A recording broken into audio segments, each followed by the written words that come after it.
七大罪 Origin 或者是七大罪起源，在3月17号已经在 Steam 跟 PS5 平台上架，那手机端好像要3月24号才会上架。那玩起来到底是一款怎么样的游戏呢？首先给出我这几天体验下来的一句总结，这是一款非常像 MMORPG 的单机游戏吗？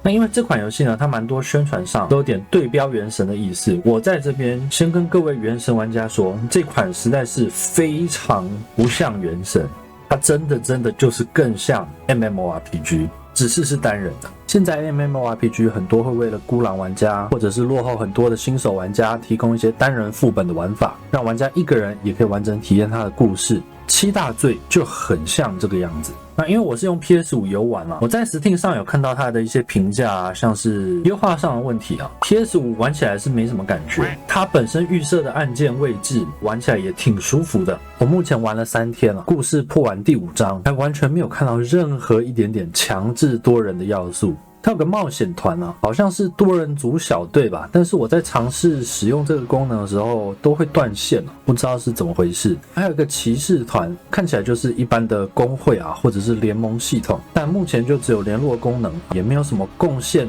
或者是骑士团专属副本专属商店之类的，没有。就连你一般选 BOSS 战副本之类的也完全没有看到配对系统，真实的就是主打一个单机游玩。老实说我很困惑，这个游戏处处都是充满了 MMORPG 的影子，还有骑乘系统、自动寻路、开宝箱时会读条，救人也会读条、制作系统生活系统等的，甚至战斗的打击手感、但红圈攻击范围这种走位的部分无一处不透露着一股浓的线上游戏味但又完全看不到任何其他的玩家。我很困惑，我真的很困惑。我只能说我玩了3天3天它还是单机。有没有玩到后面的小伙伴能跟大家分享一下，它到底是一款纯单机，还是其实玩到后面会真的变成 MMORPG 呢？欢迎在下面留言跟大家分享。游戏目前的氪金点就是抽角色，这个是你的常驻抽，这个是你的限定抽，这个是你的无料石，这个是你的氪金石。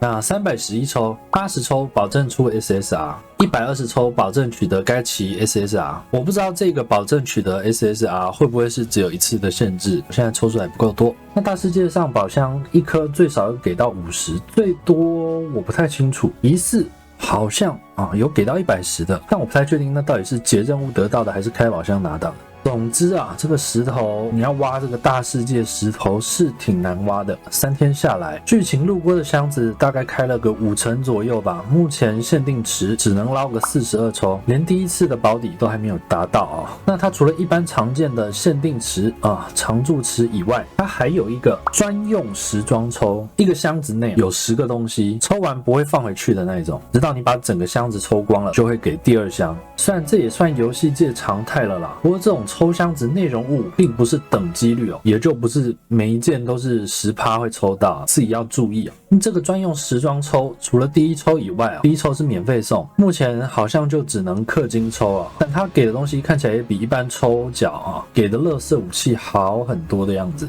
OK， 那这也说到另外一个部分，我在看它商店的时候有注意到，你一般抽卡给的副产物圣痕的结晶，相当于原神的星辉，可以在商店换东西。你换角色抽的时候只需要5个圣痕的结晶，但你换这个特殊武器制作设计图却要10个，整高了1倍。我其实是认为这个游戏重点贩卖可能不会在角色身上，可能会在武器装备强化系统上，也就是一般线上常见的冲装或者是骰词条之类的。对，但这也只是我目前的猜测，一样也是看有没有玩到后期的小伙伴能跟大家分享一下后面的这个武器系统、装备系统大概是个怎么样子呢？那游戏系统上呢，我们每只角色可以拿3种武器，换武器不但会随着属性，连招式、角色定位也会完全被换掉。像我们主角换成第3把武器时，会从原本的火属性变成风属性，而我们的女主角换成第2把武器的时候，也会从原本比较偏向攻击的流派变成捕师。那战斗系统上呢，敌人会发出蓝光，看起来就像是在咏唱的一种。发出蓝光的时候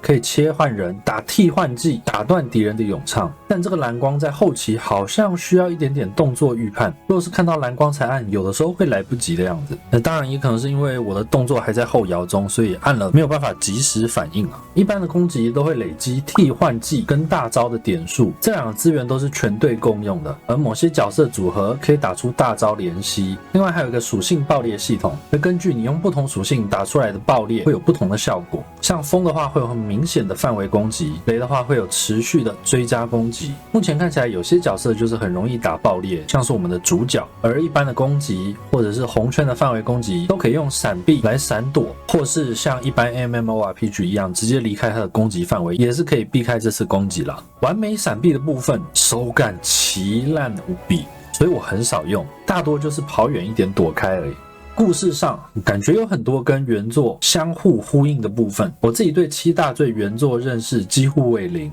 只有他以前有跟龙族拼图合作的时候看过几个角色而已，像是我们一开始的猪猪霍克，看到我们的飞机头大哥都会提到对方不是应该待在炼狱这个地方之类的吗？那这个炼狱到底是什么地方？发生了什么？感觉就是原作的内容啊。主线内容目前就是一个王子想要向他的爷爷证明他是有能力的，所以被派去调查这个世界的异变。所以目前主线跑起来是有那么一点点的跑腿感，但我很庆幸玩到目前为止基本上没有遇到那种附近野猪群暴走了，请帮我讨伐25只野猪的这种非常水的老式的 MMORPG 任务，它没有这种任务。那目前主线主角拿到了这个被称之为星之书的东西，它是目前剧情上最大的谜团。那主角除了要调查世界变异的原因以外也在探寻这个星之书到底是什么东西，而大多数的谜题也需要使用星之书的力量来解决。我目前玩到的有移动物品、时光倒流跟净化深渊这3种力量，但大多数的谜题都没有要刁难你的意思啊。这意味着像我一个很喜欢旷野之息的玩家，这些谜题对我来说是有一点点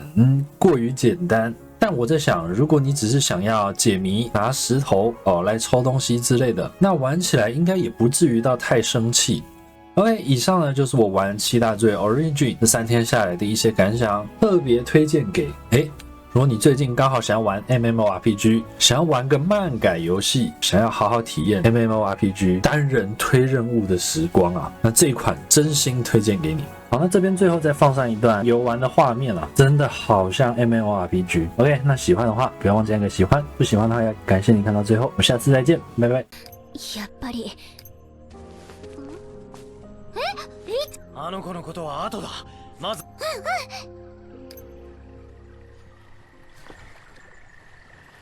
だよ本当に一人で逃げちゃうなんて。あのお方はどこだ。さっさと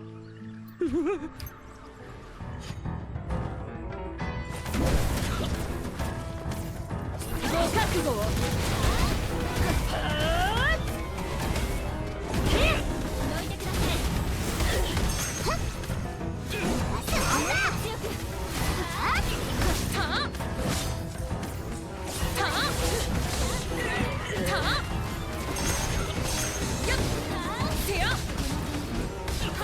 僕の番だ。